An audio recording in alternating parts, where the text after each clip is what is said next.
Chris, we've had this reporting from John Carl that President Trump was resisting calling in the National Guard earlier today. We're seeing Republican after Republican on the Senate floor right now start to move away from their objections, united in condemning the violence right now. This does seem to have shaken the Republican Party in a fundamental way. Well, of course, it's shaken the country, George.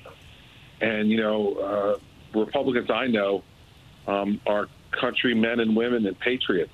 And nobody who saw this today, other than the President of the United States and his most blind supporters, could think that this was acceptable, could think that this was something that our country, would ever be willing to put up with. And, I think that the President's conduct today was just simply incredible. And I could just tell you, as someone who has known him for 20 years, that today, breached something that I think none of us should have to put up with by anybody who's given the honor of being an elected leader in this country. And I'm sure we're going to learn more as the days move on here in terms of what was going on at the White House or not going on. But it all starts with the president's conduct since 2:30 a.m. on the morning after the election, when he announced, as votes were still being counted, that the election was a fraud and was stolen from him. And I said that at the time, that you can't do that, and that's unacceptable.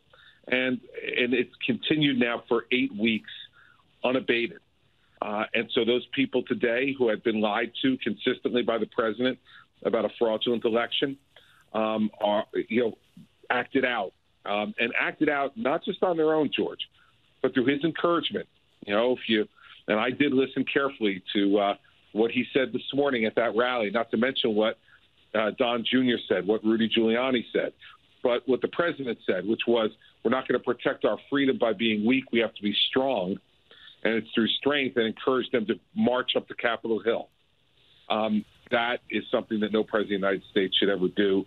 And I am just absolutely sickened by what I saw today. Chris, you're being very straightforward right there. This also comes on the heels of that phone call to the Georgia Secretary of State over the weekend, where he was basically telling the Georgia Secretary of State, he said, find the votes, get me the votes to give me the victory in the state of Georgia. Another abuse of power right there. As I was talking about with our legal team, I want to pose this to you as well. There appears to be some open talk now, at least about the possibility of invoking the 25th Amendment. Have you heard anything about that? I haven't, George, but what I will say is this, that everybody, all of us who have been in office, me, you, Ram, some of the others that we know, whether it was an elected office or an appointed office, took an oath.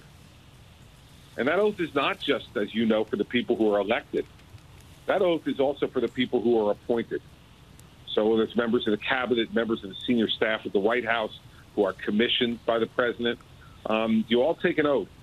And I think everyone tonight who is in that type of position in the executive branch of government has to examine their conscience and examine for themselves what's the appropriate step for me to take. You saw that the First Lady's chief of staff has resigned in response to this, and I think that everyone has to think about what they're going to do to be consistent with the oath they've sworn when they took their office. And there's lots of different options for them to explore, and I am sure that there are responsible members of the cabinet who right now are thinking about what are their obligations under the oath that they took.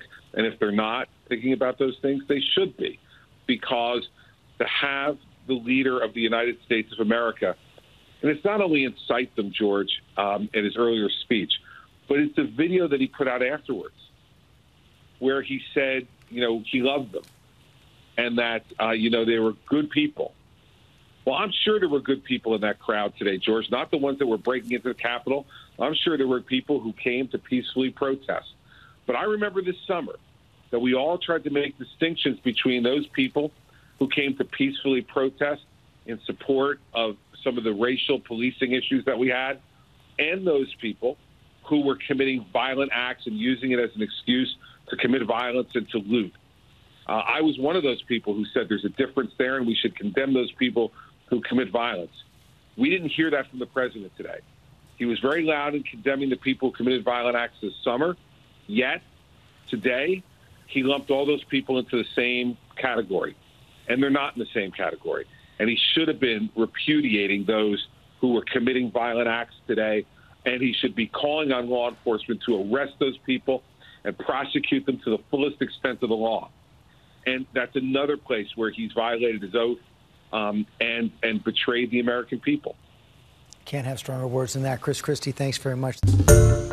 Hi, everyone. George Stephanopoulos here. Thanks for checking out the ABC News YouTube channel. If you'd like to get more videos, show highlights, and watch live event coverage, click on the right over here to subscribe to our channel. And don't forget to download the ABC News app for breaking news alerts. Thanks for watching.